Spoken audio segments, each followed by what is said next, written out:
Hello students, welcome to Ruvas learning hub. അപ്പോൾ ഇന്ന് നമ്മൾ ബയോളജിയുടെ സെക്കൻഡ് പാർട്ടാണ് നോക്കാൻ പോകുന്നത്. ചാപ്റ്റർ ഫസ്റ്റ് പാർട്ട് 2 ആണ്. അപ്പോൾ ഇന്ന് ആദ്യം നമ്മൾ പറയാൻ പോകുന്നത്, ഇപ്പം നമ്മൾ പറഞ്ഞിരുന്നു സെല്ലിനകത്ത് ന്യൂക്ലിയസ് ഉണ്ട്, ന്യൂക്ലിയസിനകത്ത് ക്രോമസോംസ് ഉണ്ട്, ക്രോമസോമിനകത്ത് നമ്മുടെ എന്തുണ്ട്, DNA ഉണ്ട്. ഈ DNAക്കകത്ത് എന്തൊക്കെയാണ്? Gene is a specific sequence of nucleotides in DNA. നമ്മൾ പറഞ്ഞു ഇന്നലെ DNA ഹെലിക്കൽ മോഡലിൽ അതിനകത്ത് നൈട്രജൻ ബേസുകൾ കൊണ്ട് റങ്സ് ഉണ്ടാക്കി വെച്ചിരിക്കുന്നു. അഡിനിൻ, തൈമിൻ, ഗ്വാനിൻ, സൈറ്റോസിൻ, ഇങ്ങനെ അടുക്കി ഒരു ഹെലിക്കൽ മോഡലിലുള്ള സാധനമാണ് നമ്മുടെ DNA എന്ന് പറഞ്ഞു ഇല്ലേ. ഈ DNAക്കകത്ത് നൈട്രജൻ ബേസ് അങ്ങനെ അഡിനിൻ, തൈമിൻ, ഗ്വാനിൻ, സൈറ്റോസിൻ ഇങ്ങനെ കണ്ടതുപോലെ എന്ത് ചെയ്ത് വെച്ചിരിക്കുകയല്ല, അടുക്കി വെച്ചിരിക്കുകയല്ല. അത് കൃത്യമായിട്ട് ഒരു നമ്മൾ നമ്പരൊക്കെ ഇടുന്ന 1 2 3 എന്ന നമ്പർ ഇടുന്നത് പോലെ ഒരു സീക്വൻസ് ആയിട്ടാണ് എന്ത് ചെയ്തിരിക്കുന്നത്, ഇതിനെ അവിടെ വെച്ചിരിക്കുന്നത്.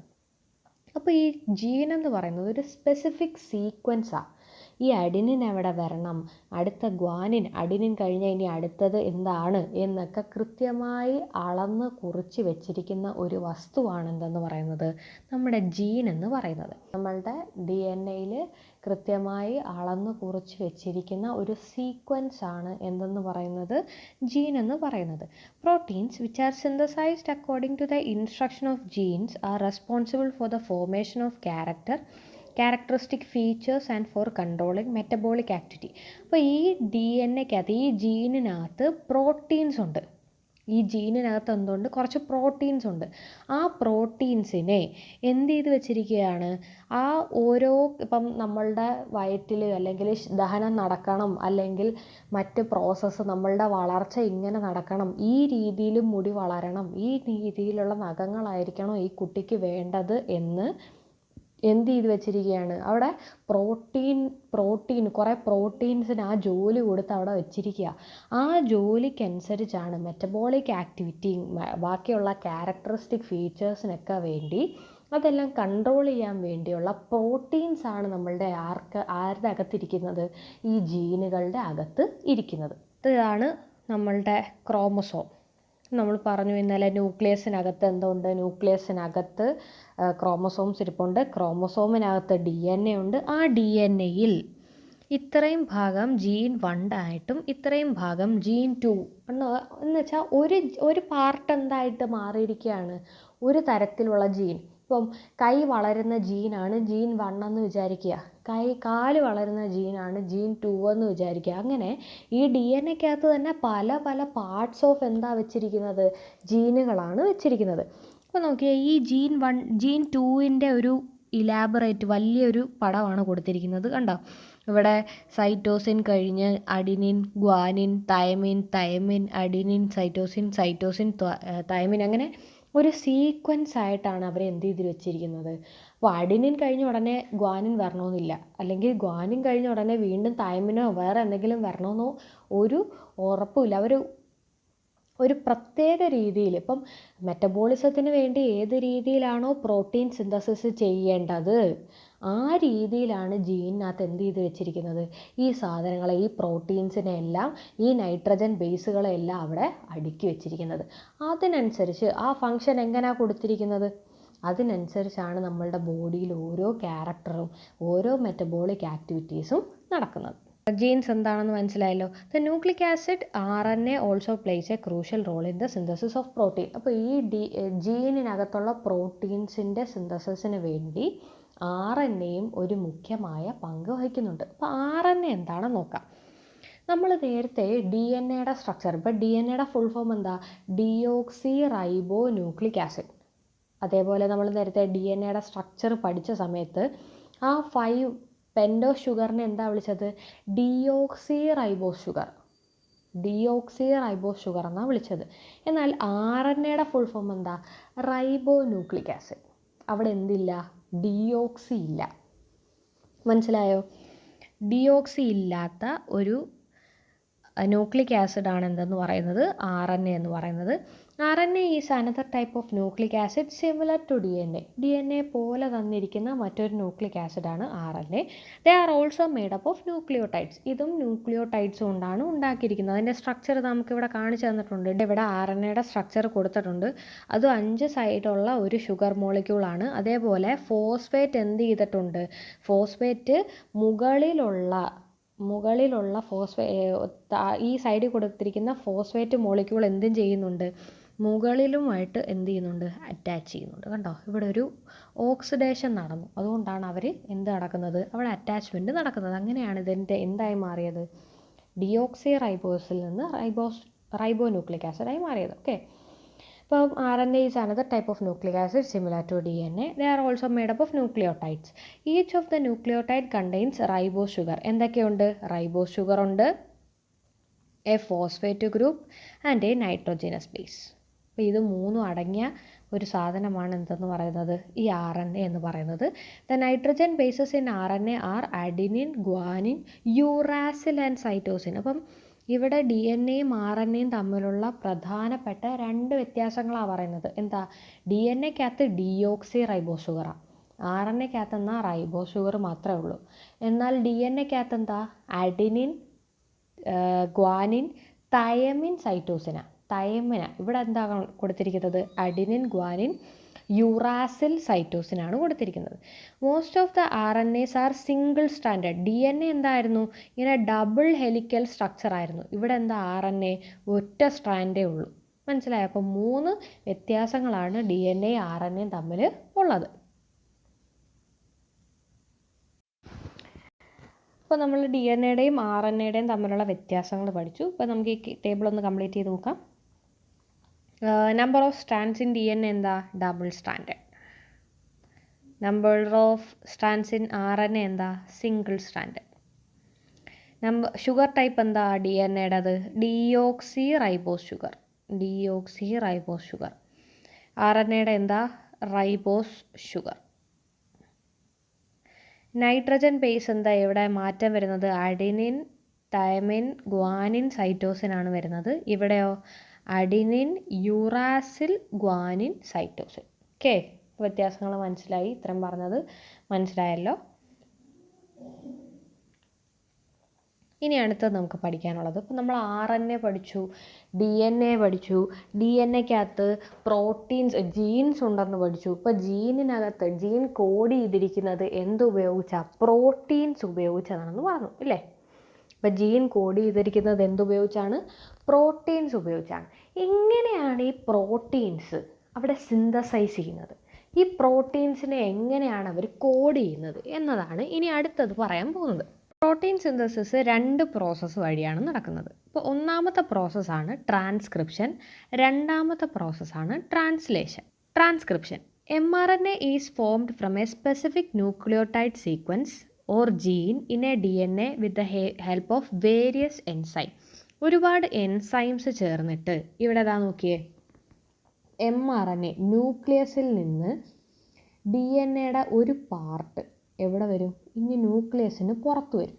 അപ്പോൾ ഈ അകത്ത് കാണുന്നത് DNA ആണ്. അപ്പോൾ DNA-യുടെ ഒരു പാർട്ട് ഡബിൾ സ്റ്റാൻഡേർഡ് അല്ലേ, അതിനകത്തുനിന്ന് ഒരു സ്ട്രാൻഡ് പുറത്തുനിന്ന് വരും. ആ പുറത്ത് വരുന്ന സാധനത്തിനെയാണ് mRNA എന്ന് വിളിക്കുന്നത്. DNA-യിൽ നിന്നുള്ള ഒരു പാർട്ട് ഇങ്ങ് മാറി പുറത്ത് വരുന്നതിനെയാണ് നമ്മൾ mRNA എന്ന് വിളിക്കുന്നത്. mRNA contains messages for protein synthesis. ഈ mRNA-ക്കകത്താണ് ആരുള്ളത്? ഇനി അടുത്ത പ്രോട്ടീൻ എന്ത് സിന്തസൈസ് ചെയ്യണം എന്നുള്ള കോഡ് അടങ്ങിയിട്ടുള്ളത് ആരിലാണ്? ഈ mRNA-യിലാണുള്ളത്. ആ mRNA പുറത്ത് വരുന്ന ഈ mRNA DNA-ക്കകത്തുനിന്ന് മുറിഞ്ഞ് പുറത്ത് വരുന്ന ഈ പ്രോസസ്സിനെ വിളിക്കുന്ന പേരാണെന്ത്? ട്രാൻസ്ക്രിപ്ഷൻ. എന്ത് പ്രോസസ്സ് എന്നാണ് വിളിക്കുന്നത്? ട്രാൻസ്ക്രിപ്ഷൻ എന്ന് വിളിക്കുന്നു. അപ്പോൾ mRNA DNA-ക്കകത്തുനിന്ന് DNA-യുടെ ഡബിൾ സ്ട്രാൻഡിൽ നിന്ന് ഒരു സ്ട്രാൻഡായി മാറുന്ന ഈ പ്രോസസ്സിനെ വിളിക്കുന്ന പേരാണ് ട്രാൻസ്ക്രിപ്ഷൻ. ആ സിംഗിൾ സ്ട്രാൻഡഡ് DNA ആണ് എന്താന്ന് പറയുന്നത്? mRNA എന്ന് പറയുന്നത്. സിംഗിൾ സ്ട്രാൻഡഡ് DNA ആണ് mRNA എന്ന് പറയുന്നത്. അപ്പോൾ രണ്ടാമത്തെ പ്രോസസ്സാണ് എന്ത്? Translation. tRNAs or transfer RNAs carry specific amino acids to the ribosome-based message in mRNA that has reached the ribosome from the nucleus. അപ്പോൾ tRNA ഇതായിരിക്കുന്നുണ്ടോ? ഈ DNA-ക്കകത്തുനിന്ന് സിംഗിൾ സ്ട്രാൻഡായിട്ടുള്ള mRNA ഇഞ്ഞ് പുറത്ത് വന്നതിന് ശേഷം ഈ ഇരിക്കുന്ന കറുത്ത സാധനം, ഈ പർപ്പിൾ കളറിലുള്ള സാധനത്തിനെ റൈബോസോം എന്നാണ് വിളിക്കുന്നത്. അപ്പോൾ ഇവർ റൈബോസോമിനകത്തോട്ട് കയറിപ്പോവും. ആ സമയത്ത് ഈ കോഡ് ആര് വായിക്കും? ഈ റൈബോസോം. അഡിനിനാണോ തൈമിനാണോ ഗ്വാനിനാണോ സൈറ്റോസിനാണോ വേണ്ടത്, ഇനി അടുത്ത കോഡിങ് ഏതാണ് എന്നത് ആര് വായിക്കും? റൈബോസോം വായിക്കും. ഈ റൈബോസോം വായിക്കുന്ന കോഡ് അനുസരിച്ച് അവിടേക്ക് പ്രോട്ടീൻസിനെ ആര് കൊണ്ടെത്തിക്കും? tRNA അല്ലെങ്കിൽ ട്രാൻസ്ഫർ RNA അവിടെ കൊണ്ട് എത്തിക്കും. ഓക്കെ, അപ്പോൾ tRNAയുടെ യൂസ് എന്താണ്? mRNAയിൽ ഇനി ഏത് കോഡിലെ പ്രോട്ടീനാണോ വേണ്ടത്, ഏത് നൈട്രജൻ ബേസ് ആണോ വേണ്ടത്, അത് റൈബോസോമിൽ കൊണ്ടെത്തിക്കുന്ന ആളാണ് ആരെന്ന് പറയുന്നത്? tRNA എന്ന് പറയുന്നത്. And the rRNAs which are part of ribosomes combine amino acids to make protein. ഈ റൈബോസോമിനകത്ത് ആരിരിപ്പുണ്ട്? ഇനി ഇപ്പോൾ നമ്മൾ mRNA പറഞ്ഞു, tRNA പറഞ്ഞു, ഈ റൈബോസോമിനകത്ത് rRNA ഇരിപ്പുണ്ട്. ഈ rRNA റൈബോസോമിനകത്ത് ഇരിക്കുക. rRNA എന്ന് വെച്ചാൽ റൈബോസോമൽ RNA, tRNA എന്ന് പറഞ്ഞു കഴിഞ്ഞാൽ ട്രാൻസ്ഫർ RNA, mRNA എന്ന് പറഞ്ഞാൽ മെസ്സഞ്ചർ RNA. അപ്പം ഈ റൈബോസോമൽ RNA ഈ റൈബോസോമിനകത്ത് ഇരിക്കുക. അപ്പോൾ ഈ കൊണ്ടുവരുന്ന tRNA കൊണ്ടുവരുന്ന പ്രോട്ടീൻസിനെ വായിച്ച് റൈബോസോമിനകത്ത് വെച്ച് എന്ത് ചെയ്ത് കൊടുക്കും? ഒട്ടിച്ച് പുറത്തേക്ക് വിടുന്ന പണിയാണ് ആർക്കുള്ളത്? റൈബോസോമൽ RNAയ്ക്ക് ഉള്ളത്. ഈ പ്രോസസ്സിനെയാണ്, ഈ ട്രാൻസ്ഫർ RNA കൊണ്ടുവരുന്നതും റൈബോസോമുമായിട്ട് ഒട്ടിച്ചേരുന്നതുമായിട്ടുള്ള ഈ പ്രോസസ്സിനെയാണ് ട്രാൻസ്ലേഷൻ എന്ന് പറയുന്നത്. ഇതിൻ്റെ ഡിഫറെൻറ്റ് ടൈപ്സ് ഓഫ് RNAസിനെ പറ്റി നിങ്ങൾ മനസ്സിലാക്കി എന്ന് ഞാൻ കരുതുന്നു. നമ്മൾക്ക് mRNA ഉണ്ട്, tRNA ഉണ്ട്, rRNA ഉണ്ട്. rRNA ഇവിടെ ഫംഗ്ഷൻ കൊടുത്തിരിക്കുന്നത് the primary component of the ribosome helps in the formation of bond between the amino acid. ഈ അമിനോ ആസിഡ്സ് റൈബോസോമിനകത്തുള്ള ഒരു പ്രോട്ടീനാണ്, ഒരു RNA ആണത്. എന്തിനു സഹായിക്കുന്നു? ഈ അമിനോ ആസിഡ്സിൻ്റെ ബോണ്ടുകൾ ഫോർമേഷന് വേണ്ടി, ബോണ്ട് ഫോർമേഷന് വേണ്ടി സഹായിക്കുന്നു. ഓക്കെ, ബാക്കിയുള്ളതിൻ്റെ രണ്ടിൻ്റെയും ഡിസ്ക്രിപ്ഷൻ നമുക്ക് മുകളിലുള്ള ഈ ഒരു വരിയിലിനകത്തുനിന്ന് എടുത്തെഴുതാവുന്നതാണ്. To understand how proteins which are synthesized according to the direction of genes influence the characteristic feature of organisms. Observe the pictures given and find out the similarities and differences between parents and offsprings. അപ്പോൾ എങ്ങനെയാണ് ഈ protein work ചെയ്യുന്നത്, എങ്ങനെയാണ് jeans work ചെയ്യുന്നത്, അത് ഓർഗാനിസങ്ങളുടെ, നമ്മളുടെ ഈ ജീവജാലങ്ങളിൽ അത് എങ്ങനെ കാണിക്കുന്നു, ഇൻഫ്ലുവൻസ് ചെയ്യുന്നു എന്നൊക്കെ നമുക്ക് പാരൻസും ഓഫ്സ്പ്രിങ്സിനെയും കണ്ടാൽ അറിയാം അല്ലേ. ലയണിൻ്റെ, ടൈഗറിൻ്റെ കുഞ്ഞുങ്ങളെ കണ്ടാൽ ടൈഗറിനെ പോലെ തന്നെ ഇരിക്കും. ഇപ്പോൾ പൂച്ചയുടെ കുഞ്ഞുങ്ങൾ പൂച്ചയെ പോലെ തന്നെ ഇരിക്കും.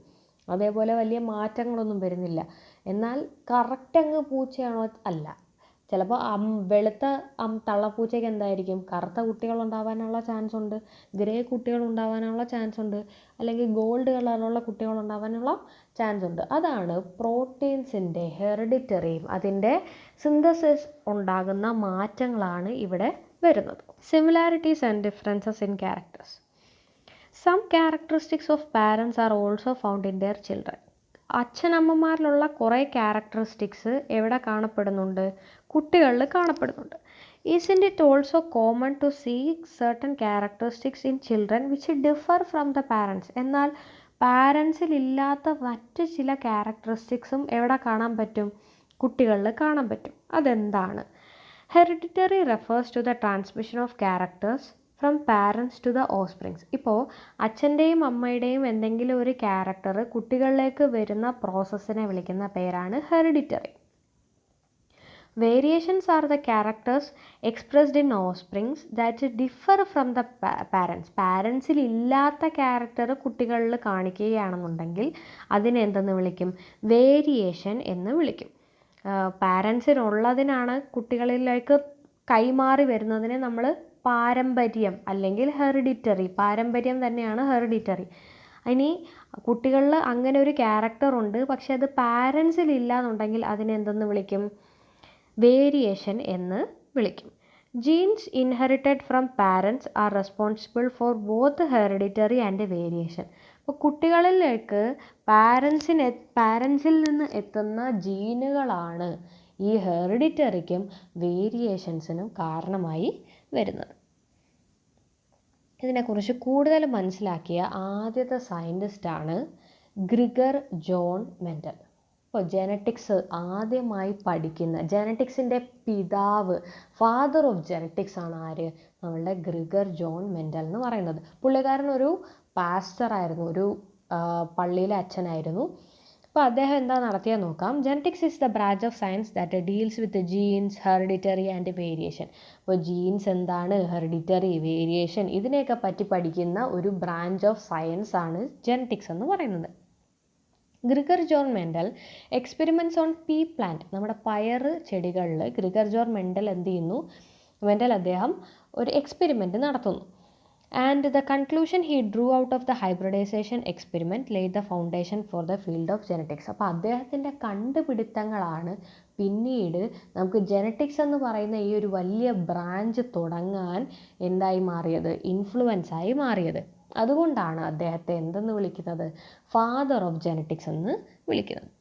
റിപ്പബ്ലിക്കിലുള്ള ഒരു ചെറിയ ഗ്രാമത്തിലാണ് അദ്ദേഹം ജനിച്ചത്. In 1856, Mendel began to conduct hybridization experiments on pea plants, Pisum sativum, in the garden of monastery. അപ്പം പള്ളിയിലെ ഗാർഡനിൽ അദ്ദേഹം പയർ ചെടികളിലാണ് ആദ്യം എന്ത് ചെയ്തത്? അദ്ദേഹത്തിൻ്റെ എക്സ്പെരിമെൻറ്റ് തുടങ്ങിയത്. വർഷം ഓർത്തു വെക്കണം, 1856. പീ പ്ലാന്റിൻ്റെ സയൻറ്റിഫിക് നെയിമാണ് പൈസം സറ്റേവം. പിസം സറ്റേവം എന്ന് വേണമെങ്കിൽ നിങ്ങൾക്ക് വായിക്കാം. That focused on 7 specific characteristics. 7 characteristics, ഈ പയർ ചെടിയിലെ 7 ക്യാരക്ടറിസ്റ്റിക്സ് അദ്ദേഹം എന്ത് ചെയ്തു? നോട്ട് ചെയ്ത് വെച്ചു. 1, colour of flower, shape of seed, length, height of the flower, പിന്നെ ഫ്ലവറിൻ്റെ മോഡ്, ഏത് സ്ഥലത്താണ് ഫ്ലവർ കിളിക്കുന്നത്, മുകളിലാണോ താഴെയാണോ കിളിക്കുന്നത്, പിന്നെ ബീനിൻ്റെ ഷേപ്പ്, അതിൻ്റെ അരിയുടെ ഷേപ്പ്, അങ്ങനെ 7 ക്യാരക്ടറിസ്റ്റിക്സ് വെച്ചാണ് എന്ത് ചെയ്തത്? അദ്ദേഹം ഈ experiment നോക്കിക്കണ്ടത്. Based on the analysis, he explained that a pair of factors controls each characters and represented those factors using symbol. അപ്പോൾ ഇനി മുതലാണ് എന്ത് ചെയ്യുന്നത്? അദ്ദേഹത്തെ പറ്റി പറയുന്നത്. അപ്പോൾ അദ്ദേഹത്തിൻ്റെ അനാലിസിസ് വെച്ച് അദ്ദേഹം കുറച്ച് കാര്യങ്ങൾ പറഞ്ഞു. Based on the analysis, he explained that ഒരു പെയർ ഓഫ് ഫാക്ടേഴ്സ്, എന്തോ ഒരു സാധനം, ഒരു ഫാക്ടർ എന്നാണ് അദ്ദേഹം അതിനെ പറഞ്ഞത്. അപ്പം എ പെയർ ഓഫ് ഫാക്ടേഴ്സ്, ഓരോ ക്യാരക്ടറിനെയും, ഇപ്പം പൂക്കളുടെ കളറ്, പൂക്കളുടെ വലിപ്പം, അല്ലെങ്കിൽ പയറിൻ്റെ വലിപ്പം, ഈ ക്യാരക്ടറിസ്റ്റിക്സ് ഒക്കെ കൺട്രോൾ ചെയ്യുന്ന ഒരു പെയർ, ഒരു ജോഡി സാധനം ഉണ്ട്. And represented these factors using symbols. ഈ സിമ്പിൾസ് ഉപയോഗിച്ച് അതിനെ റെപ്രസെൻറ്റ് ചെയ്തു. These factors are not to be known as genes. പിന്നീട് അതിനെ, ഈ ഫാക്ടേഴ്സിനെ, അദ്ദേഹം ഫാക്ടർ എന്ന് വിളിച്ച സാധനം പിന്നീട് നമ്മൾ എന്തെന്ന് പേര് കൊടുത്തു? ജീൻസ് എന്ന് പേര് കൊടുത്തു. The Gregor John Mendel conclusions are known as law of inheritance. അദ്ദേഹത്തിൻ്റെ ലോ ഓഫ് ഇൻഹെറിറ്റൻസ് പറയുന്നത് എന്താ? These laws provide the fundamental genetic framework to understand hereditary and variation. ഇപ്പോൾ ഈ ലോയാണ്, അപ്പം അദ്ദേഹത്തിൻ്റെ ഒന്നാമത്തെ ലോയാണ് എന്താന്ന് പറയുന്നത്? ലോ ഓഫ് ഇൻഹെറിറ്റൻസ് എന്ന് പറയുന്നത്. അതിനകത്ത് എന്താ പറയുന്നത്? ഒരു പെയർ ഓഫ് ഫാക്ടേഴ്സ് ഒരു ക്യാരക്ടറിസ്റ്റിക്സിനെ കൺട്രോൾ ചെയ്യുന്നുണ്ട്. അതാണ് ലോ ഓഫ് ഇൻഹെറിറ്റൻസ് എന്ന് പറയുന്നത്. In 1865, he presented his findings in natural history in Brno. The following year, he published his thesis and experiment on plant hybridization. However, scientific community of largely ignored. അപ്പോൾ അങ്ങനെ തന്നെയല്ലേ 1865 അദ്ദേഹം ഒരു book publish ചെയ്തു, അല്ലെങ്കിൽ അദ്ദേഹത്തിൻ്റെ തീസിസ് പബ്ലിഷ് ചെയ്തു. എൻ്റെ പേരെന്താ? Experiments on plant hybridization. അപ്പോൾ ആദ്യകാലങ്ങളിൽ അതെന്ത് ചെയ്തു? അത് തള്ളിക്കളഞ്ഞു. അദ്ദേഹം 1884 എന്ത് സംഭവിക്കുകയും ചെയ്തു? മരിച്ചു പോവുകയും ചെയ്തു. In 1900, 16 years after his death, botanist Hugo de Vries, Carl Connors and Erich von Schermack recognized the significance of Mendel's research. With this, Mendel's findings were accepted as the foundation of science of genetics. അങ്ങനെ Hugo ഡെവ്രിസും call കോറൻസും Eric von ഷെർമാക്കും കൂടെ ചേർന്നിട്ട് ഈ മെൻഡലിൻ്റെ ഫൈൻഡിങ്സിനെല്ലാം ഒരുമിച്ചാക്കുകയും അപ്പോൾ അദ്ദേഹം പറഞ്ഞ കാര്യങ്ങളെല്ലാം സത്യമാണ് എന്ന് അവർ പ്രൂവ് ചെയ്യുകയും അങ്ങനെയാണ് എന്തായി മാറിയത്, ഈ ജെനറ്റിക്സ് എന്ന് പറയുന്ന ഒരു ബ്രാഞ്ച് അവർ കൊണ്ടുവന്നത്. Genetics has grown in to most extensive branch of science through numerous contribution. അങ്ങനെ ഹ്യൂഗോ ഡെവറിസിനൊക്കെ ശേഷം ഒരുപാട് സയൻറ്റിസ്റ്റുകൾ വന്നിട്ട് ഈ ജെനറ്റിക്സ് എന്ന് പറയുന്ന ഈ ഒരു ബ്രാഞ്ച് ഇത്ര വലുതായിട്ട് നിൽക്കുന്നത്. അപ്പോൾ മെൻഡലിൻ്റെ എക്സ്പെരിമെൻറ്റ് നമുക്ക് നല്ല രീതിയിൽ പഠിക്കാനുണ്ട്, ഒന്ന് ശ്രദ്ധിക്കാം. Mendel's experiment. Mendel initially conducted a hybridization experiment by considering a single pair of contrast traits. അപ്പം രണ്ട് പ്ലാന്റ് എടുത്തു. ആ പ്ലാന്റിൽ രണ്ട് ക്യാരക്ടർ അദ്ദേഹം എന്ത് ചെയ്തു, കൺസിഡർ ചെയ്തു. This is known as mono hybrid cross. ഇപ്പോൾ ഒരെണ്ണത്തിന് നീളം, ഒരെണ്ണത്തിന് നീളക്കുറവ്, അതാണ് അദ്ദേഹം ആദ്യം കൺട്രോൾ ചെയ്തതെന്ന് വിചാരിക്കുക. തരത്തിലുള്ള ക്യാരക്ടർ മാത്രം ചൂസ് ചെയ്യുകയാണെങ്കിൽ അതിനെ മോണോ ഹൈബ്രിഡ് ക്രോസ് എന്ന് വിളിക്കും. അപ്പോൾ നോക്ക്, ഇദ്ദേഹം ഹൈറ്റ് അനുസരിച്ചാണ്, considering the trait of height അനുസരിച്ചാണ് അദ്ദേഹം എന്ത് ചെയ്തത്, ആദ്യം ഇതിനെ എക്സ്പെരിമെൻറ്റ് നടത്തിയത്. ഒന്നാമത്തെ പ്ലാന്റ് ടോളും രണ്ടാമത്തെ പ്ലാന്റ് ഡ്വാർഫുമാണ്. അവരെ രണ്ടുപേരും കൂടെ എന്ത് ചെയ്തു, ക്രോസ് ചെയ്യിച്ചു. അപ്പോൾ ഒന്നാമത്തെ ജനറേഷൻ ഉണ്ടായത് ഏതും പ്ലാന്റാണ്, ടോൾ പ്ലാന്റാണ് ഉണ്ടായത്. He hypothesized that there must be certain factors within the seed that control traits. അപ്പം ഒരു ടോളും നീളം കൂടിയ ഒരു പ്ലാന്റും നീളം കുറഞ്ഞ ഒരു പ്ലാന്റും കൂടെ ചേരുമ്പോൾ ഒരു മീഡിയം ലെവലിലുള്ള പ്ലാന്റ് അല്ലേ വരേണ്ടത് ആണ്. പക്ഷേ ഇവിടെ എന്താ ഉണ്ടായത്, ഒരു നീളം കൂടിയ പ്ലാന്റാണ് ഉണ്ടായത്. അപ്പോൾ അദ്ദേഹം ചിന്തിക്കുകയാണ്, he hypothesized that there must be certain factors, എന്തോ ഒരു ഫാക്ടർ അവിടെ ഉണ്ട് വിത്തിൻ ദ സീഡ്, ആ സീഡിനകത്ത്, ദാറ്റ് കൺട്രോൾ ദ ട്രെയ്റ്റ്സ്, ഈ നീളവും വീതിയും ഒക്കെ കൺട്രോൾ ചെയ്യുന്ന എന്തോ ഒരു ഫാക്ടർ അവിടെ ഉണ്ട്. To find out what might happen to the factor responsible for dwarfness, ഈ നീളം കുറഞ്ഞ ഫാക്ടർ എവിടെ പോയി എന്ന് കണ്ടുപിടിക്കാൻ ഈ ടോളായിട്ടുള്ള ഫസ്റ്റ് ജനറേഷനിലുള്ള ഈ പ്ലാന്റിനെ അദ്ദേഹം എന്ത് ചെയ്തു, സെൽഫ് പോളിനേറ്റ് ചെയ്തു. എന്ന് വെച്ചാൽ ഈ ഒരു ചെറിയ പൂവിനെ എടുത്തിട്ട് മുകളിലത്തെ പൂവിനകത്ത് കൊണ്ടുപോയി വീണ്ടും സെൽഫ് പോളിനേഷൻ നടത്തി. പോളിനേഷൻ എന്താണെന്ന് അറിയാമല്ലോ.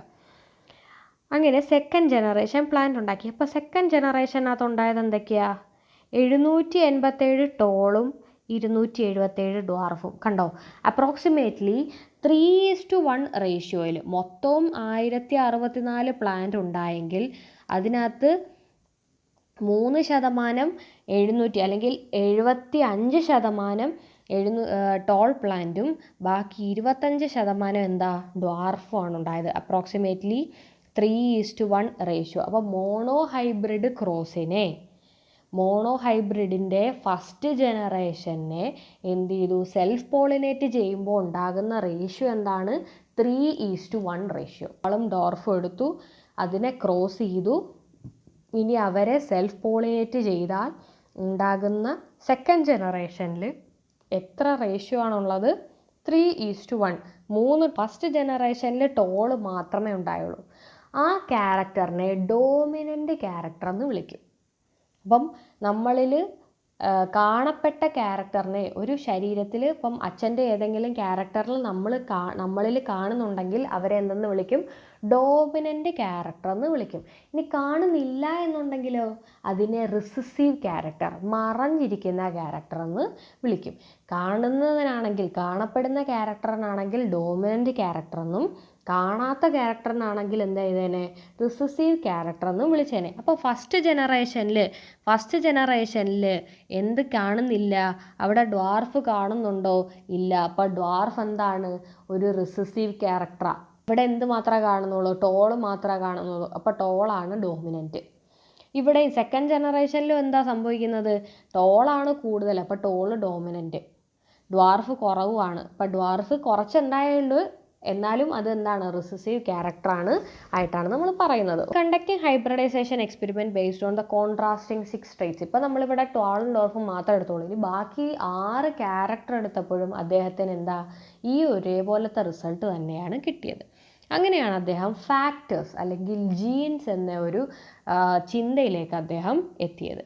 Gregor Mendel hypothesized that characters from parents are passed on to offsprings through certain factors. പാരൻസിൽ നിന്ന് ഓഫ്സ്പ്രിങ്സിലേക്ക് ഈ ക്യാരക്ടറുകൾ എത്തുന്നത് എന്ത് വഴിയാണ്? ഒരു ഫാക്ടർ വഴിയാണെന്ന് അദ്ദേഹം ഊഹിച്ചു. Through gametes. It was only after Mendel's period that these factors were discovered. പക്ഷേ മെൻഡലിൻ്റെ പീരീഡിന് ശേഷമാണ് ഈ ഫാക്ടറുകൾ അവിടെ എന്താണ് എന്ന് കണ്ടുപിടിച്ചത്. അത് ജീനുകളാണ് എന്നും കണ്ടുപിടിച്ചത്. The genes are located in chromosome. ഈ ജീൻ എവിടെയാണുള്ളത്? ക്രോമോസോം. ക്രോമോസോം എവിടെയാണുള്ളത്? Nucleus. A gene that determine a character that can have different form. ഇപ്പോൾ ഒരു നഖം അല്ലെങ്കിൽ ഒരു മുടി എങ്ങനെ ഇരിക്കണം, മുടി എന്ന് പറയുന്നത് ഒരെണ്ണേ ഉള്ളൂ അല്ലേ? ആ ഒരു മുടി എങ്ങനെ ഇരിക്കണം, അതിൻ്റെ ടെക്സ്ചർ എങ്ങനെ ആയിരിക്കണം, അതിന് നീളം എത്ര വേണം, അതിൻ്റെ കളർ എന്തായിരിക്കണം, അങ്ങനെ ഒരുപാട് ക്യാരക്ടർ ആര് കോൺസെൻട്രേറ്റ് ചെയ്യുന്നുണ്ട്? ഒരു ജീൻ കോൺസെൻട്രേറ്റ് ചെയ്യുന്നുണ്ട്. These different forms of genes are called alleles. അപ്പോൾ ഒന്നല്ല പല ജീനുകളെ, ഒരു ജീനിനകത്ത് ഒരുപാട് സാധനങ്ങളുണ്ട്, അതിനെ എന്തെന്ന് വിളിക്കും?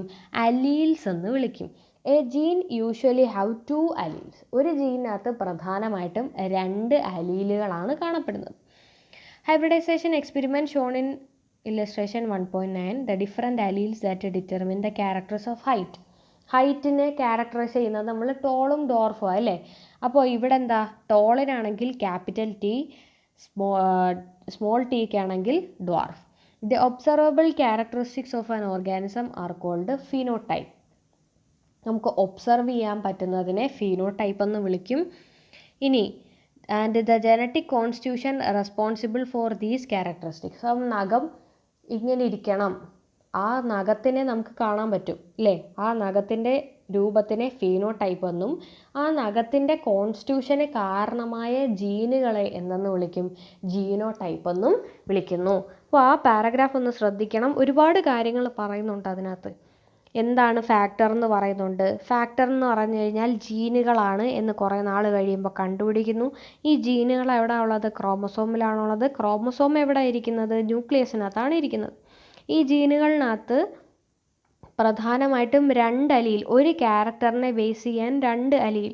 അപ്പം നമുക്ക് ബ്ലാക്ക് ഹെയർ വരാം, അല്ലെങ്കിൽ ബ്രൗൺ ഹെയർ വരാം എന്ന് വിചാരിക്കുക. അപ്പോൾ ബ്ലാക്കിൻ്റെ ഒരു അലീലും ബ്രൗണിൻ്റെ ഒരു അലീലും, അങ്ങനെ 2 അലീലുകൾ ചേർന്നിട്ടാണ് എന്തുണ്ടാകുന്നത്? ഈ ജീൻസ് ഉണ്ടാകുന്നത്. ഒബ്സർവബിൾ ആയിട്ടുള്ള ബ്ലാക്ക് ഹെയറാണ് കാണപ്പെടുന്നതെന്നുണ്ടെങ്കിൽ അതിനെ ഫീനോടൈപ്പ്. ഇനി ബ്ലാക്ക് ഹെയറിന് കാരണമായ ജീനിനെ എന്തെന്ന് വിളിക്കും?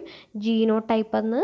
The hybridization experiments where the factors controlling the traits are represented using symbols. അപ്പോൾ ഈ ട്രെയ്റ്റ്സിനെ കൺട്രോൾ ചെയ്യുന്ന ഫാക്ടേഴ്സിനെയൊക്കെ നമ്മൾ എന്തുപയോഗിച്ചാണ് കണക്കാക്കുന്നത്?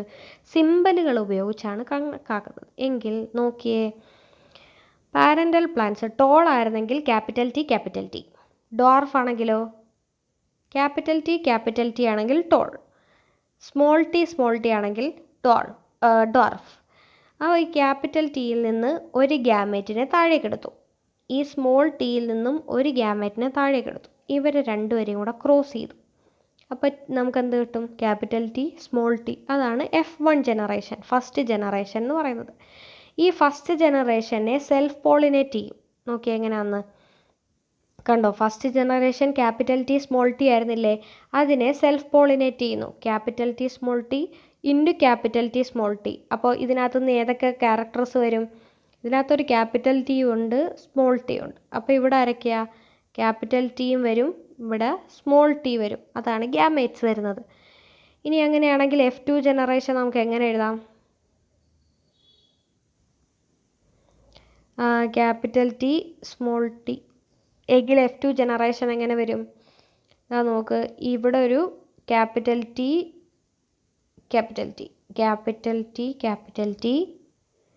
പിന്നെ ഇവിടുന്ന് ക്യാപിറ്റൽ ടി സ്മോൾ ടി എന്തായിരിക്കും? അതും ടോളായിരിക്കും. ഇനി ഇവിടെയോ capital T small T അതെന്തായിരിക്കും?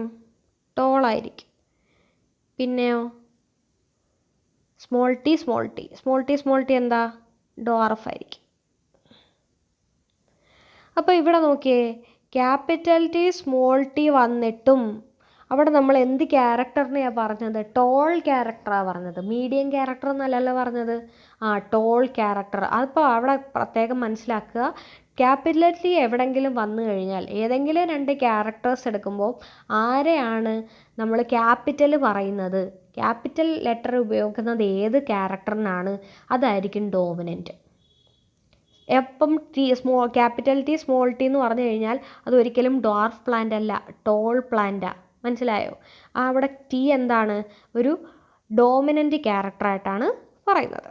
Mendel's postulates a trait is controlled by 2 factors. ഇപ്പോൾ ഇത്രയും എക്സ്പെരിമെൻ്റ് നടത്തിയതിന് ശേഷം മെൻഡൽ മനസ്സിലാക്കി ഒരു ക്യാരക്ടർ, ഒരു ട്രെയ്റ്റ്, വൈറ്റ് എന്ന് പറയുന്ന ട്രെയ്റ്റ്, ടോൾ എന്ന് പറയുന്ന ട്രെയ്റ്റ്, ഡ്വാർഫ് എന്ന് പറയുന്ന ട്രെയ്റ്റ്, ഇതൊക്കെ കൺട്രോൾ ചെയ്യുന്നത് ആരാ? 2 ഫാക്ടറുകളാണ്. When a pair of contrasting trait is subjected to hybridization, only one of the contrasting trait is expressed. അപ്പോൾ നമ്മൾ പറഞ്ഞു ഒരു ക്യാപിറ്റൽ ടി സ്മോൾ ടി എന്ത് ചെയ്യുന്നു? ഹൈബ്രിഡൈസേഷൻ നടക്കുമ്പോൾ അവിടെ വീണ്ടും എന്താകും? ക്യാപിറ്റൽ ടി സ്മോൾ ടി ഉണ്ടാകും. എന്ന് പറഞ്ഞാൽ അവിടെ എന്താ എക്സ്പ്രസ് ചെയ്യുന്നത്? ആരാ? ക്യാപിറ്റൽ ടി മാത്രമേ അവിടെ എക്സ്പ്രസ് ചെയ്യുന്നു. മറ്റേ ആളെന്താ? ഹിഡൻ, ഒളിഞ്ഞാണ് കിടക്കുന്നത്. ഓഫ്സ്പ്രിങ്സ് ഓഫ് ദ ഫസ്റ്റ് ജനറേഷനിൽ ഒരാൾ എക്സ്പ്രസ് ചെയ്യും, and the other remain hidden. The trait that appears in the first generation, ആദ്യത്തെ ജനറേഷനിൽ നമുക്ക് കാണാൻ പറ്റുന്ന ട്രെയ്റ്റ് ഏതാണോ, ഇപ്പോൾ ക്യാപിറ്റൽ ടി സ്മോൾ ടി ആണ് കാണുന്നത് എന്നുണ്ടെങ്കിൽ ഫസ്റ്റ് ജനറേഷൻ F1 ജനറേഷൻ ഇങ്ങനെയാണെന്ന് വിചാരിക്കുക. അപ്പോൾ ക്യാപിറ്റൽ ടി സ്മോൾ ടി ആയിരുന്നില്ലേ? അപ്പോൾ ഇവിടെ കാണാൻ പറ്റുന്നത് ആ ചെടി വലുതാണെന്നുണ്ടെങ്കിൽ അത് ടോള. ആ ക്യാരക്ടറിനെ ഡോമിനൻ്റ് ക്യാരക്ടർ എന്ന് വിളിക്കും. എന്ത് ക്യാരക്ടർ എന്ന് വിളിക്കും? ഡോമിനൻ്റ് ക്യാരക്ടർ എന്നും. ഇനി സ്മോൾ ടി എന്തെന്ന് വിളിക്കും? റിസസീവ് ക്യാരക്ടർ എന്ന് വിളിക്കും. The trait that is hidden in the first generation reappears in the second generation. ഇപ്പം ഹിഡൻ ആയി കിടന്നിരുന്ന ആ ട്രെയ്റ്റ്, ഡ്വാർഫ് എന്ന് പറയുന്ന ട്രെയ്റ്റ്, പിന്നീട് സെക്കൻഡ് ജനറേഷനിൽ എന്ത് ചെയ്യുന്നു? എക്സ്പ്രസ് ചെയ്യുന്നു. When gametes are formed, the factors that determine traits get separated without mixing. അപ്പം ഗാമേറ്റ്സ് ഫോം ചെയ്യുന്ന സമയത്ത് ഏതൊക്കെ ഫാക്ടേഴ്സ് ആരെയൊക്കെ ഡിപ്പെൻഡ് ചെയ്യുന്നു, അവർ മിക്സ് ചെയ്യാതെയാണ് എന്ത് ചെയ്യുന്നത്? താഴേക്ക് വരുന്നത്. ദാ നോക്ക്, ഇവിടെ ക്യാപിറ്റൽ ടി ഉണ്ട്. അതിനകത്തുനിന്ന് ഗ്യാമേറ്റ് പുറത്തിറങ്ങുമ്പോൾ ഒരു ക്യാപിറ്റൽ ടി വരുന്നു. ഇവിടെ സ്മോൾ ടി ഉണ്ട്. ഒരു ഗ്യാമേറ്റ് പുറത്തിറങ്ങുമ്പോൾ ആര് വരുന്നു? സ്മോൾ ടി വരുന്നു. ഇനി സെക്കൻഡ് ജനറേഷൻ നോക്ക്, സെക്കൻഡ് ജനറേഷനിൽ ക്യാപിറ്റൽ ടി സ്മോൾ ടി ഉണ്ട്. അപ്പോൾ ഗ്യാമേറ്റ്സ് ആരൊക്കെയാ? ക്യാപിറ്റൽ ടിയും സ്മോൾ ടിയും. അവരെന്തായി പോകുന്നില്ല? മിക്സായി പോകുന്നില്ല. ഇവിടെയും ക്യാപിറ്റൽ ടി സ്മോൾ ടി ഉണ്ട്. അപ്പോൾ ഇവിടെ എന്ത് വരും? ക്യാപിറ്റൽ ടിയും വരും, ഇവിടെ എന്ത് വരും? സ്മോൾ ടി വരും. അതാണ് പറഞ്ഞത് ദേ ആർ നോട്ട് മിക്സിങ് എന്ന് ഉദ്ദേശിച്ചത്. The ratio of dominant to recessive traits, second ജനറേഷൻ്റെ മോണോഹൈബ്രിഡ് ക്രോസിൻ്റെ സെക്കൻഡ് ജനറേഷൻ്റെ റേഷ്യോ എപ്പോഴും എന്തായിരിക്കും? 3:1 ആയിരിക്കും എന്ന് പറയും. Next stage he observed the inheritance of 2 pairs. ഇപ്പം നമ്മൾ ടോൾ മാത്രം എടുത്തോളൂ. ഇനി അടുത്ത എക്സ്പെരിമെൻ്റ് നടത്തിയപ്പോൾ അദ്ദേഹം എന്ത് ചെയ്തു? ഈ നീളവും കണക്കാക്കി, ചിലപ്പം പൂവും കണക്കാക്കി, പൂവിൻ്റെ കളറും കൂടെ കണക്കാക്കി എന്ന് വിചാരിക്കുക. അങ്ങനെ 2 ക്യാരക്ടർ എടുത്തു കഴിഞ്ഞാൽ അതിനെ എന്തെന്ന് വിളിക്കും? ഡൈ ഹൈബ്രിഡ് ക്രോസ് എന്ന് വിളിക്കും. എന്ത് വിളിക്കും? Dihybrid cross. ഒരു ക്യാരക്ടർ മാത്രമാണ് എടുക്കുന്നതെങ്കിൽ അതിനെ എന്തെന്ന് വിളിക്കും? മോണോ ഹൈബ്രിഡ് ക്രോസ് എന്ന് വിളിക്കും. 2 എണ്ണമായിരുന്നെങ്കിൽ ഡൈ ഹൈബ്രിഡ് ക്രോസ് എന്ന് വിളിക്കും. ഡൈ ഹൈബ്രിഡ് ക്രോസ് നോക്കിയേ, ഇവിടെ ടോൾ ആൻഡ് റൗണ്ട് സീഡ്, നീളമുള്ള പ്ലാന്റും റൗണ്ട് സീഡും. ഇവിടെയോ ഡ്വാർഫ് ആൻഡ് റിങ്കിൾഡ് സീഡ്, നീളം കുറഞ്ഞ പ്ലാന്റും ചുളുങ്ങിയ സീഡും. അതിനകത്തുനിന്ന് ആരൊക്കെ ഗ്യാമേറ്റ് വന്ന്? ഈ ക്യാപിറ്റൽ ടിന്ന് ഒരു ഗ്യാമേറ്റും ക്യാപിറ്റൽ ആറിന്ന് ഒരു ഗ്യാമേറ്റും, ഇവിടെ സ്മോൾ ടിന്ന് ഒരു ഗ്യാമേറ്റ്, സ്മോൾ ആറിന്ന് ഒരു ഗ്യാമേറ്റ്. അങ്ങനെ ഇവിടെ എന്തുണ്ടായി? Capital T, small T, capital R, small R. അതെന്തായിരിക്കും? ടോൾ ആൻഡ് റൗണ്ട് ആയിരിക്കും. എന്താ? Tall and round. കാരണം അവിടെ ടോളും റൗണ്ടും നമ്മൾ ഡോമിനൻ്റ് ക്യാരക്ടറായിട്ടാണ് എടുക്കുന്നത്. അതുകൊണ്ടാണ് അവരെ എന്ത് ചെയ്യുന്നത്? അവിടെ എക്സ്പ്രസ് ചെയ്ത് ടോളും റൗണ്ടും. എന്തുകൊണ്ട് റിങ്കിൾഡും ഡ്വാർഫും വന്നില്ല എന്ന് പറഞ്ഞു കഴിഞ്ഞാൽ, റിങ്കിൾഡും ഡ്വാർഫും നമ്മളിവിടെ റിസസീവ് ക്യാരക്ടറായിട്ടാണ് എടുക്കുന്നത്. ദേ റിമൈൻ ഹിഡൻ. അവരെ കാണാൻ പറ്റത്തില്ല, ഫസ്റ്റ് ജനറേഷനിൽ അവരെ കാണാൻ പറ്റത്തില്ല. മനസ്സിലായോ? അതുകൊണ്ടാണ് അവിടെ ടോളും റൗണ്ടും വന്നത്. ഇനി അവരെ സെൽഫ് പോളിനേറ്റ് ചെയ്തു. സെൽഫ് പോളിനേറ്റ് ചെയ്യുമ്പോൾ എന്തൊക്കെയാണ് സംഭവിക്കുന്നത് നോക്കിയേ. ഒന്ന് ക്യാപിറ്റൽ ടി ക്യാപിറ്റൽ ഇങ്ങനെയാണ് വരുന്നത് കേട്ടോ. Capital T capital T capital R capital R. അപ്പം ഇവിടെ എന്താ capital T capital T capital R small R. ഇനി ഇങ്ങനെ വരുമ്പോഴോ capital T small T capital R capital R. ഇനി ഇങ്ങനെ വരുമ്പോഴോ capital T small T capital R small R. 16 സീഡ്സുകളാണ് അവിടെ ഉണ്ടായത്.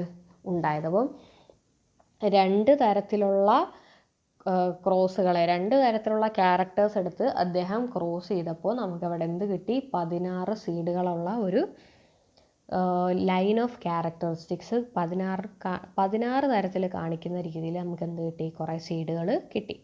2 or more different traits are combined. 2 അതിലധികമോ ട്രേറ്റ്സ് കമ്പൈൻ ചെയ്തു.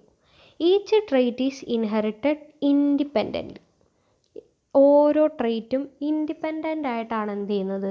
ഇൻഹെറിറ്റ് ചെയ്യുന്നത്. To the next generation without mixing. അവരെന്ത് ചെയ്യുന്നില്ല? ഒരിക്കലും മിക്സ് ചെയ്യുന്നില്ല. A pair of alleles in an organism does not influence the separation of another pair. അപ്പം അച്ഛൻ്റെ മുടിയുടെ നിറം കറുപ്പും അമ്മയുടെ മുടിയുടെ നിറം വെളുപ്പുമാണെന്ന് വിചാരിച്ചോ. അത് രണ്ടും കൂടെ മിക്സ് ചെയ്ത് ബ്രൗൺ കളർ അല്ല ഒരിക്കലും കുഞ്ഞിന് വരുന്നത്. ഒന്നെങ്കിൽ കറുപ്പായിരിക്കും അല്ലെങ്കിൽ വെളുപ്പായിരിക്കും. മനസ്സിലായോ? അതാ പറയുന്നത് മിക്സിങ് അവിടെ എന്ത് ചെയ്യുന്നില്ല, നടക്കുന്നില്ല എന്നതുകൊണ്ട് ഉദ്ദേശിക്കുന്നത് ഇതാ. അങ്ങനെയെങ്കിൽ ഈ കുട്ടിയുടെ ഡൗട്ട് ഒന്ന് നോക്കിയേ. Didn't characters often exhibit more than 2 traits. ചില ക്യാരക്ടേഴ്സ് 2 അതിലധികമോ ട്രെയ്റ്റ്സിനെ കാണിക്കുകയില്ലേ? അതെന്താകും റീസൺ? ഇപ്പം ഒരു കുട്ടി ജനിക്കുമ്പോൾ ചിലപ്പോൾ എന്തായി മാറും? അതിൻ്റെ കളർ ഓഫ് ഐസ്. ഇപ്പോൾ അച്ഛന് ഗ്രേ കളറും അമ്മയ്ക്ക് ബ്ലാക്ക് കളറും, പക്ഷേ കുട്ടിക്ക് എന്തായിത്തീരും? ചിലപ്പോൾ ബ്ലൂ കളർ ഐസ് ആയിരിക്കും. അതെന്തുകൊണ്ടാണ് കാണപ്പെടുന്നത്? അങ്ങനെ എന്തെങ്കിലും ഒരു മാറ്റം വരുന്നത് ആ പാരൻസിൽ കാണാത്തത് എന്തുകൊണ്ട് സെക്കൻഡ് ജനറേഷനിൽ കാണപ്പെടുന്നു? അതിനെയാണ് നോൺ മെൻഡേലിയൻ ഇൻഹെറിറ്റൻസ് എന്ന് പറയുന്നത്. എന്താ? Non Mendelian inheritance. അതിനെപ്പറ്റി നോക്കാം. അപ്പോൾ മെൻഡൽസ് ഹൈപ്പോത്തസിസും Mendel's characteristics, law of inheritance ഒക്കെ നമ്മൾ പഠിച്ചു. ഇനി മെൻഡലിന് പ്രൂവ് ചെയ്യാം, മെൻഡൽസ് ലോ ഓഫ് ഇൻഹെറിറ്റൻസിൽ വരാത്ത കുറച്ച് കാര്യങ്ങൾ. If a red flowered 4 o'clock plant is hybridized with white flowered plant. അപ്പോൾ നമ്മൾ വീട്ടിൽ 10 മണി ചെടിക്കകത്ത് ഒരു റെഡും വൈറ്റും കൂടെ ചേർന്ന് കഴിഞ്ഞാൽ അവിടെ എന്ത് കിട്ടും? നമുക്കൊരു പിങ്ക് കളർ കിട്ടും. അതാര് പറയുന്നില്ല? മെൻഡൽ പറയുന്നത് എന്താ? ഒരിക്കലും ബ്ലാക്കും വൈറ്റും കൂടെ ചേർന്നിട്ട് ബ്രൗൺ ആവില്ല എന്നാണ് മെൻഡൽ പറയുന്നത്. ഒന്നെങ്കിൽ ബ്ലാക്ക് അല്ലെങ്കിൽ വൈറ്റ്, അതാണ് വരേണ്ടത് എന്നാണ് മെൻഡൽ പറയുന്നത്. പക്ഷേ എന്നാൽ ഒരു 10 മണിയുടെ കേസിൽ എന്താ ഇവിടെ പറയുന്നത്? റെഡും വൈറ്റും കൂടെ ചേർന്ന് കഴിഞ്ഞാൽ നമുക്ക് എന്ത് കിട്ടും? പിങ്ക് ഫ്ലവർ കിട്ടും. A dominant അലീൽ cannot fully hide the അലീൽ of recessive trait. Dominant ആയിട്ടുള്ള ആ റെഡ് അല്ലെങ്കിൽ ഡോമിനൻ്റ് ആയിട്ടുള്ള വൈറ്റിന് മറ്റേ ആളെ എന്ത് ചെയ്യാൻ പറ്റത്തില്ല? മറച്ചു പിടിക്കാൻ ഇവിടെ സാധിക്കുന്നില്ല. ആ ഒരു കാരണത്തിനെ ഇൻകംപ്ലീറ്റ് ഡോമിനൻസ് എന്ന് പറയും. എന്ന് പറയും ഇൻകംപ്ലീറ്റ് ഡോമിനൻസ്. ആ ഒരു പ്രോസസ്സിനെ, ഒരു ഡോമിനൻ്റ് ക്യാരക്ടറിന് മറ്റേ ആളെ റിസസീവ് ആക്കാൻ പറ്റുന്നില്ല, അവർ രണ്ടുപേരും ബ്ലെൻഡ് ചെയ്ത് പോവുകയാണെങ്കിൽ അതിനെ എന്തെന്ന് വിളിക്കുന്നു? ഇൻകംപ്ലീറ്റ് ഡോമിനൻസ് എന്ന് വിളിക്കുന്നു. ഇനി roan coat pattern found on some cattles. ഇപ്പം നമ്മളുടെ പശുക്കളിലും എരുമകളിലും ഒക്കെ, പശുക്കളിലും ഹോഴ്സസിലും ഒക്കെ ഇങ്ങനെ പാച്ച്, ഇപ്പം ബ്രൗൺ പശു ആണെങ്കിൽ അതിന് വെള്ള പുള്ളിയൊക്കെ വരത്തില്ലേ? Both allele exhibit their traits at same time. അതിന് കാരണം എന്താ? ഒരേ അലീൽസ് ഒരുമിച്ച് എക്സ്പ്രസ് ചെയ്യുന്നു. ബ്ലെൻഡ് ചെയ്ത് എക്സ്പ്രസീവ് അല്ല, ഇഴുകിച്ചേർന്ന് എക്സ്പ്രസീവ് അല്ല. എന്താ? ഒരേ സമയത്ത് എക്സ്പ്രസ് ചെയ്യുന്നു. ഇപ്പോൾ പകുതി വെള്ള പകുതി ബ്രൗൺ അല്ലെങ്കിൽ ബ്ലാക്ക്, അവർ രണ്ടുപേരും കൂടെ ചേർന്ന് ബ്രൗൺ ആവുകയല്ല ചെയ്യുന്നത്, പകുതി പകുതി. അതിനെയാണ് എന്താന്ന് വിളിക്കുന്നത്? കോ ഡോമിനൻസ് എന്ന് വിളിക്കുന്നത്. എന്താ? കോ ഡോമിനൻസ് എന്ന് വിളിക്കും. ഓക്കെ. ഇനി അടുത്തത് ABO blood group in humans. അപ്പോൾ നമ്മുടെ ബ്ലഡ് ഗ്രൂപ്പ് നോക്കുക. The gene that determines blood group in humans have more than 2 alleles. Blood group control ചെയ്യുന്നത് രണ്ടോ അതിലധികമോ അലീൽസ് വെച്ചിട്ടാണ്. 3 അലീൽസ് ആണെന്ന് പറയുന്നു. IA, IB and I. അപ്പോൾ 3 അലീലുകൾ ചേർന്നിട്ടാണ് ഒരാളുടെ എന്ത് കണക്കാക്കുന്നത്, ബ്ലഡ് ഗ്രൂപ്പ് കണക്കാക്കുന്നത്. അപ്പോൾ മെൻ്റൽ പറഞ്ഞ എന്താ, ഒരു ഫാക്ടറിനകത്ത് ഒരു ജീനിനകത്ത് എത്ര അലീലേ ഉള്ളെന്ന് പറഞ്ഞു, 2 അലീലേ ഉള്ളെന്ന് പറഞ്ഞു. അപ്പോൾ ഇത് മെൻ്റലിൻ്റെ ക്യാരക്ടറിനകത്ത് പറയുന്നതാണോ? അല്ല. ഈ ഒരു പ്രോസസ്സിനെ, ഈ ഒരു ക്യാരക്ടറിനെ വിളിക്കുന്ന പേരാണ് മൾട്ടിപ്പിൾ അലീലിസം. എന്താണ്? Multiple allelism. അടുത്ത ഒരു ക്യാരക്ടറാണ് ഡിഫറൻസ് ഇൻ സ്കിൻ കളർ. എല്ലാ മക്കൾക്കും, ഒരമ്മയിലും അച്ഛനും ഉണ്ടായ എല്ലാ മക്കൾക്കും ഒരേ കളർ വരണമെന്നില്ല. More than 1 gene controls the colour of a skin. നമ്മളുടെ സ്കിൻ കളർ ഒന്നിലധികം ജീൻസ് ആണ് കൺട്രോൾ ചെയ്യുന്നത്. The action of these genes cause variation in production of melanin. ഇപ്പോൾ ചില സമയങ്ങളിൽ ഈ ജീൻസിൻ്റെ ആക്ഷൻ എന്തിൻ്റെ കാരണമാകും? മെലാനിൻ പ്രൊഡക്ഷൻ്റെ വ്യത്യാസത്തിന് കാരണമാകും. അങ്ങനെയുള്ള ഈ ഒരു ക്യാരക്ടറിസ്റ്റിക്കിനെ വിളിക്കുന്ന പേരാണ് പോളിജെനിക് ഇൻഹെറിറ്റൻസ്. എന്താ? Polygenic inheritance. അപ്പോൾ ഏതൊക്കെ പറഞ്ഞു? Incomplete dominance. ഇപ്പോൾ 2 ചെടികളുടെ പൂക്കൾ തമ്മിൽ ഇഴുകി ചേർന്ന് പുതിയൊരു കളർ ഉണ്ടാകുന്നു, അതാണ് ഇൻകംപ്ലീറ്റ് ഡോമിനൻസ്. ഇനി കോ ഡോമിനൻസ്. 2 കളറും ഒരേപോലെ എക്സ്പ്രസ് ചെയ്യും, ബ്ലാക്കും വെള്ളയും ഒരേപോലെ എക്സ്പ്രസ് ചെയ്യുന്നു. ഇപ്പം ചിലപ്പോൾ പുള്ളികളായിട്ടായിരിക്കും, അല്ലെങ്കിൽ പകുതി ആയിരിക്കും. എങ്ങനെ എക്സ്പ്രസ് ചെയ്താലും അതിനെ എന്താണെന്ന് വിളിക്കും? കോ ഡോമിനൻസ് എന്ന് വിളിക്കും. ഇതൊന്നും ആരുടെ ക്യാരക്ടറിലില്ല? മെൻ്റൽ പറഞ്ഞ തിയറിക്കകത്ത് ഇതില്ല. ഇനി മൾട്ടിപ്പിൾ അലീലിസം. എന്താ? ജീൻസിനകത്ത് 2 അലീലേ ഉള്ളെന്ന് മെൻ്റൽ പറഞ്ഞു. എന്നാൽ ഹ്യൂമൻ ബോഡിയിലെ ബ്ലഡ് ഗ്രൂപ്പ് കൺട്രോൾ ചെയ്യുന്നത് എത്ര അലീൽസ് ചേർന്നിട്ടാണ്? 3 അലീൽസ് ചേർന്നിട്ടാണ്. അടുത്തതാണ് പോളിജെനിക് ഇൻഹെറിറ്റൻസ്. ഒരേ കളർ തന്നെ, ഒരു മക്കൾക്ക് 3 മക്കളുണ്ടെങ്കിൽ അവർക്ക് 3 പേർക്കും ഒരേ കളർ വരണം എന്നില്ല. പല കളറുകളായിരിക്കും. അതെന്തിൻ്റെ കാരണം കൊണ്ടാണ്? ഈ മെലാനിൻ പ്രൊഡക്ഷന് ജീൻസിനകത്തുണ്ടാകുന്ന വേരിയേഷൻ കൊണ്ടാണ് എന്ത് സംഭവിക്കുന്നത്? ഈ ഒരു കാര്യം സംഭവിക്കുന്നത്. ഇതിനെ പോളിജെനിക് ഇൻഹെറിറ്റൻസ് എന്ന് പറയുന്നു. നോക്കൂ, how do offsprings have characters that their parents do not have. എങ്ങനെയാണ് പാരൻസിനില്ലാത്ത ക്യാരക്ടേഴ്സ് കുട്ടികളിലെത്തുന്നത്? The characters the offsprings receive from parents may not always be same. എപ്പോഴും ഒന്നും എന്തായിരിക്കണമെന്നില്ല, സെയിം ആയിരിക്കണം എന്നില്ല. The chief genetic process which are responsible for this diversity among individuals are given below. എന്തുകൊണ്ടാണ് ഇങ്ങനെ സംഭവിക്കുന്നത്?